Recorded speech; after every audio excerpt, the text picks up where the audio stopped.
काळोखाचे राज्य असे. आम्ही बसू दरवाजात, झोपडीत साधा दिवा नसे. घरोघरी चुलीलाही चाळ लागे, बडविल्या कुठे चूल कुठे वांगे.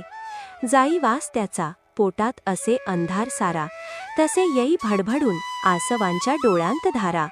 तेव्हा एक सावली जड येई, डोई तिच्या भारा असे, चालताना तोल जाई. कृशदेह ती असे माझी माय, वणवण सकाळपासून मोळीसाठी रानात जाय. वाट पाहत कधी तिची सारे आम्ही भाऊ, मोळी नसे तेव्हा भुकेलेले झोपी जाऊ. एकदा काय झाले आम्हा काही कळले नाही, पाय बांधून भळाभळा रक्त वाही. चावला साप काळा, 2 बाया होत्या सांगत, फणा काढून त्याने हळूच गेला निघून रांगत. माय पडली धरणीवर, मंत्र झाले, वैद आला निघता निघता, तिच्या देहातून प्राण गेला. हंबरडा आम्ही तो विरला वाऱ्यावर, सोडून गेली चिल्ले पिल्ले वाऱ्यावर. नजर माय आता मी उदास होतो, कृश मोळीवाली, मोळी तिची विकत.